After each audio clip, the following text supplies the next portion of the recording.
Hey guys, what's up? I'm Erin and welcome back to the channel. I love to read. It's something I do every single day for a handful of hours every single day. So naturally, one of my favorite places in the world is the library. When we lived in Washington State, their library had the absolute best guidelines you can ever imagine. You were allowed 50 checkouts and 100 hold items. That means at any given moment, I had a massive stack of books to choose from. Sometimes it was hard to carry that many, but it just taught me the importance of very hefty, well-built tote bags. Nowadays, I belong to a library that allows 10 checkouts at a time, and I really think that's a limiting number. While for most people, it's probably realistic. I really miss the days of having 50 checkouts at any given time. When I was 16, I read a book by Mr. Dave Ramsey titled The Total Money Makeover, and this is the book where he outlines his infamous 7 baby steps. And I went through each of those. Number 1, save $1,000 starter emergency fund. Check. Number 2, pay off all debt except your mortgage using the debt snowball. Check. I was 16. I didn't have a mortgage. Step 3, save 3 to 6 months worth of expenses as a full emergency fund. Check. Number 4, invest 15% of your income towards retirement. No worries, Dave. I'm actually putting 100% towards retirement. So double check. Pay off mortgage early. Again, I was 16. I didn't own a house. And step number 7, build wealth and live and give like no one else. So as I wrapped up reading The Total Money Makeover, I was already on step 7. At 16, I was feeling pretty good about myself. Granted, I'm not really sure that's how it works, but try telling 16-year-old me that. And obviously I did leapfrog over a couple of those, but I had decided then and there in that moment that I was going to live my entire life debt-free. At the age of 16, I didn't go out and buy a car. I actually borrowed one from my dad in exchange for helping him with projects that would come up from time to time. My dad would flip houses on the side, so that would mean I would help with landscaping, installing hardwood floors, building walls, things like that. But actually, those are amazing skills to have, so no regrets there. He let me borrow that old Nissan for 5 whole years. By the time I got a credit card, I knew that I had to pay off the bill in full every single month. When it came time for college, I was aptly prepared. I had spent years applying for every single scholarship under the sun. There is no way I was taking out any loans whatsoever. Remember my stance, no debt ever. Once I graduated college, I moved home and I lived with my mom. My goal was to continue pounding away at my money goals. It became time where I had to buy my very first car, and so I did. I bought new and I bought it completely in cash. That was probably a little bit of a mistake. I probably didn't need new. I probably could have bought used, but 14 years later, I am still driving that car. I still love it, so I'm not gonna fret too much over that decision.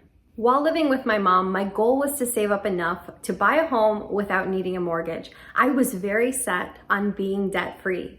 But it was also around this time that I was learning the different sides of personal finance and the power of compounding and the power of leaving your money invested.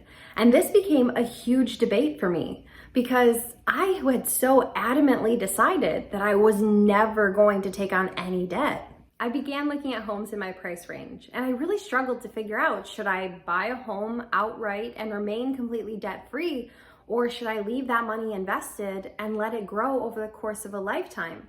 This debate really held me back from buying my first home. It was back in 2007, 2008 when I first started my home search, and the homes I was looking at were about $150,000. But if you go ahead and punch that number into a compounding interest calculator and look at the alternative of allowing this money to grow over the course of a lifetime rather than taking it out to buy a home, you see that it has the potential to grow to over $3 million. Suddenly buying a home looked like a huge mistake. But I also didn't want to take out a mortgage. At a certain point, I met my now husband, and I actually stopped looking at homes. I knew he had a job that was going to force him to move in the next couple years, so I didn't want to be tied down in case things worked out. And they did.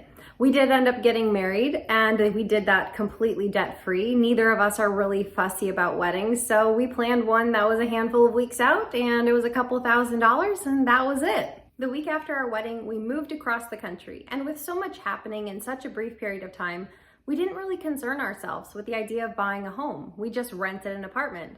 And because of his job and we had a handful of moves in just a brief period of time, I didn't really have to concern myself with buying a home for a handful of years. So I just continued living blissfully debt-free. After a while, we grew tired of apartment life. So last year, 2021, we bought a home.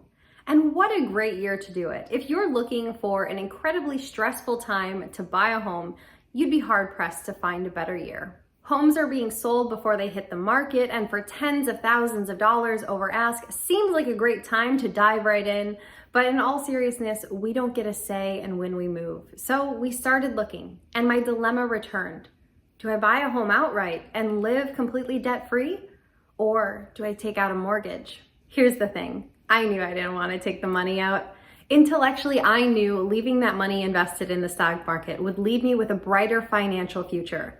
The ability for that money to remain invested and stay compounding 9 times out of 10, maybe 10 times out of 10, is going to beat the potential increase in a home's value. But emotionally, it was going against my identity. I had decided that I was a person who was never going to have any debt ever.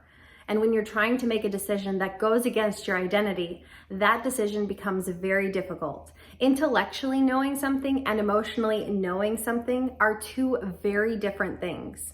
For instance, we all know we should go to bed at a reasonable hour, but it feels good to continue binge watching the latest TV series. We all know veggies make a nutritious snack, but they don't taste as good as chips or ice cream. Our emotions often dictate our choices and our behavior, big or small. Whether you're choosing your next snack or buying your next home, your emotions are playing a factor. Once I had decided all those years ago that I was going to live completely debt-free, I ingrained that into who I was as a person. I am not the person who takes on debt. So making a decision that went against that was not something that was easy to do. Making a decision that calls into question or goes against who your identity is, who you claim to be, is never an easy one to make. If you decide that you're the person who shows up early for everything, it can be difficult to show up late. It's not who you are. It's important to remember that while these decisions are difficult, they are not impossible. There will be a tension that arises between knowing what you should do and what you actually want to do. But that tension will dissipate when you actually make a decision. So long as you're just sitting in limbo, thinking about which direction you should move, ruminating about the decision, that tension will be there, but it will go away as long as you make a decision. So with that thought in mind, I had to stop digging in my heels, and we made the choice to take a loan rather than drain our investments. We are young enough and have enough investing years ahead of us that statistically it's far more likely to be the better choice to leave our money invested. To us, it just seems silly to take the money out of our accounts when we could simply just get a loan and leave our money in our accounts working for us. Now, does that mean that this decision would be right for absolutely everyone? Absolutely not. You know what I like to say, finance is personal. Some people may never want to give up on the conviction of being completely debt-free and prefer to own their home outright. Other people may not be interested in home ownership at all. What is right for you is unique to you. I am no longer debt-free. Making that decision was hard. Signing those mortgage papers, that was hard too. But after that, everything got easy. I am much more okay with a mortgage than I ever thought I would be. That's how I know it was the right decision for me. This video is brought to you by Skillshare. If you happen to be looking for your first home, you can learn the ins and outs of the home buying process by enrolling in the Buy Your First Home course on Skillshare. Or perhaps you're looking to step up your home design game. For that, I recommend the Interior Design Masterclass. Whatever your interest, whatever your stage of life, Skillshare has a class for you. Skillshare offers thousands of inspiring classes for creative and curious people on topics including illustration, design, photography, video, freelancing, and more. Members get unlimited access to classes with hands-on projects and feedback from a community of millions, all presented completely ad-free. Most classes are under 60 minutes with short lessons to fit any schedule and any skill level, from a dabbler to a novice to a pro. The first 1,000 people to use the link in my description box or my code ErinTalksMoney will get a 1-month free trial of Skillshare. I still like Dave Ramsey. I like and appreciate different opinions in finance as well as in life. I still live completely debt-free outside of a mortgage, but I don't look at debt as being evil anymore. Yes, there are types of debt that are bad. Too much debt can be a bad thing, but debt can have utility on occasion. So what do you guys think? What kind of debts do you have? I assume a lot of people here have mortgages, as it's fairly common, but are there any other types of debt? Has your perspective on debt changed as you've gone throughout life?